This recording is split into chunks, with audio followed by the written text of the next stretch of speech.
নমস্কার। আচ্ছা, আমরা সবাই তো জীবনে আরও ভালো করতে চাই, তাই না? কিন্তু ভাবুন তো একবার, যদি উন্নতির আসল রাস্তাটা আমাদের দুর্বলতাগুলো ঠিক করার মধ্যে না থাকে? যদি বলি আসল চাবিকাঠিটা লুকিয়ে আছে আমাদের নিজেদের শক্তির মধ্যে, যা আমরা হয়তো কখনো খেয়ালই করিনি। ইয়োর হিডেন জিনিয়াস বইটা ঠিক এই অসাধারণ ভাবনাটা নিয়ে কথা বলে। প্রতিভা হয়তো ঠিক সেখানেই আছে, যেখানে আমরা সাধারণত খুঁজিই না। এই কথাটা, এটাই কিন্তু পুরো বইটার মূল ভিত্তি। একবার ভেবে দেখুন, আমাদের স্কুল জীবন থেকে শুরু করে চাকরির জায়গা পর্যন্ত সবসময় কি বলা হয়? ভুলগুলো ঠিক করো, দুর্বলতাগুলো কমাও। কিন্তু লেখকরা এখানে একটা দারুণ প্রশ্ন তুলেছেন। আচ্ছা, এই দুর্বলতাগুলো ঠিক করতে গিয়ে আমরা কি নিজেদের সবচেয়ে বড় শক্তিটাকেই ভুলে যাচ্ছে? আসল গ্রোথ তো সেখানেই, যেখানে আমরা যেটা এমনিতেই ভালো পারি সেটাকে নেক্সট লেভেলে নিয়ে যাই। তো এই পুরো ব্যাপারটা বুঝতে হলে প্রথম কাজটাই হলো জিনিয়াস শব্দটা নিয়ে আমাদের মাথায় যে ধারণাটা বসে আছে সেটাকে একটু নাড়া দেওয়া। জিনিয়াস বললেই আমাদের কার কথা মনে পড়ে? হয়তো আইনস্টাইন বা মোজার্ট, তাই না? কিন্তু এই বইটা আমাদের শেখাচ্ছে যে ব্যাপারটা একদমই সেরকম না। প্রতিভা কোনো বিরল ঐশ্বরিক ক্ষমতা নয়, এটা আমাদের সবার মধ্যেই আছে, শুধু তাকে ঠিকঠাক চিনে নিতে হবে। আর এখানেই কিন্তু প্রচলিত ভাবনার সাথে বইটার একটা বড় পার্থক্য। বইটা বলছে প্রতিভা মানে এমন কোনো স্কিল না যা শুধু হাতে গোনা কয়েকজন নিয়ে জন্মায়, বরং প্রতিভা হলো সেই কাজটা যেটা করতে গেলে আমরা ক্লান্ত হই না, বরং ভেতর থেকে একটা এনার্জি পাই, একটা আনন্দ পাই। আচ্ছা, একটু ভাবুন তো, এমন কি কোনো কাজ আছে যেটা করতে বসলে সময় কোন দিক দিয়ে চলে যায় আপনি টেরও পান না? হতে পারে আপনার আসল জিনিয়াসটা ঠিক সেখানেই লুকিয়ে আছে।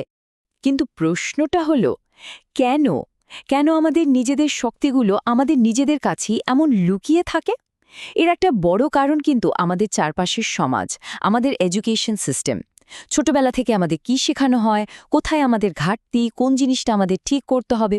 কিন্তু আমরা কোন কাজটা খুব সহজে, স্বাভাবিকভাবেই ভালো পারি, সেই দিকে ফোকাস করার সুযোগটা আমরা খুব কমই পাই, তাই? তো নিজের শক্তিকে যদি চিনতে হয় তাহলে আগে তো জানতে হবে যে প্রতিভা আসলে কত রকমের হতে পারে। এই বইটা ঠিক সেই কাজটাই করেছে। এখানে প্রতিভার বিভিন্ন ধরন নিয়ে কথা বলা হয়েছে, যাতে আমরা নিজেদেরকে একটা ফ্রেমওয়ার্কের মধ্যে ফেলে চিনতে পারি। এই যে দেখুন, এই তালিকাটাই খুব পরিষ্কার করে দেয় যে জিনিয়াস কিন্তু কোনো একটা নির্দিষ্ট জিনিস না, এটা অনেকভাবে প্রকাশ পেতে পারে। যেমন ধরুন, কেউ হয়তো খুব জটিল কোনো সমস্যা খুব সহজে সমাধান করে ফেলে, তাদের আছে চিন্তাশীল প্রতিভা। আবার কেউ হয়তো মানুষের সাথে খুব সহজে মিশে যেতে পারে, তাদের কষ্টটা বুঝতে পারে, এটা হলো সম্পর্কীয় প্রতিভা। ঠিক সেভাবেই কেউ হয়তো প্ল্যানিং আর সেটাকে কাজে পরিণত করতে দারুণ, আবার কেউ একদম নতুন নতুন আইডিয়া নিয়ে ভাবতে ভালোবাসে। নিজের প্রতিভার ধরনটা খুঁজে পাওয়া, এটা তো একটা দারুণ ব্যাপার, তাই না? কিন্তু এখানেই গল্পটা শেষ না। আসল চ্যালেঞ্জটা হয়তো এর পরেই শুরু হয়। আমাদের বুঝতে হবে কোন জিনিসগুলো আমাদের এই শক্তিটাকে বিকশিত হতে দিচ্ছে না, কোন বাধাগুলো পথের মাঝে দাঁড়িয়ে আছে। বইটাতে কয়েকটা খুব সাধারণ কিন্তু মারাত্মক শক্তিশালী বাধার কথা বলা হয়েছে। একটু ভাবুন তো, লোকে কি বলবে, এই ভয়টা কি কখনো আপনাকে কোনো কাজ করা থেকে থামিয়ে দিয়েছে?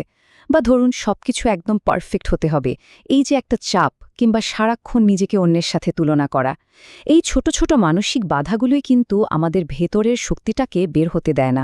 তাহলে মূল কথাটা কি দাঁড়ালো? আমাদের ছোটবেলার অভিজ্ঞতা, সমাজ আমাদের থেকে কি চায়, এই জিনিসগুলো একটা বিশাল ভূমিকা পালন করে।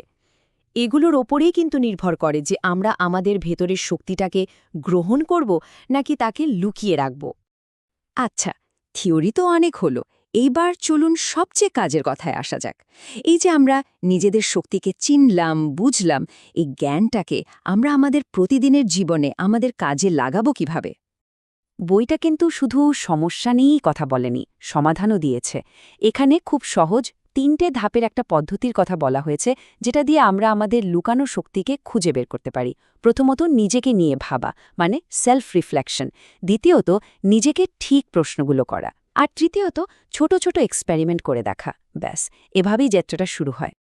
আর একবার যখন আমরা নিজেদের শক্তিকে কাজে লাগাতে শুরু করি, তার প্রভাবটা কিন্তু বিশাল হয়।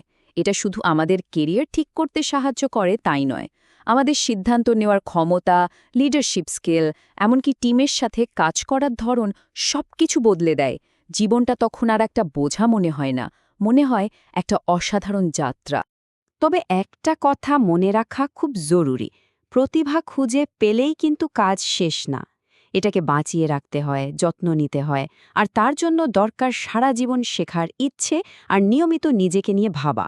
মানে প্রতিভা খুঁজে পাওয়াটা একটা ডেস্টিনেশন নয়, এটা একটা জার্নি, একটা কন্টিনিউয়াস প্রসেস।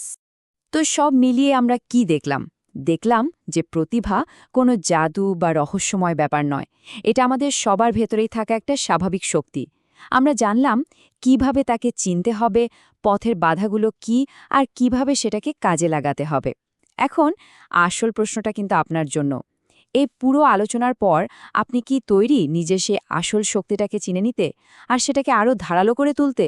আপনার ভেতরে সেই লুকানো জিনিয়াসকে আপনি কিভাবে সবার সামনে আনবেন?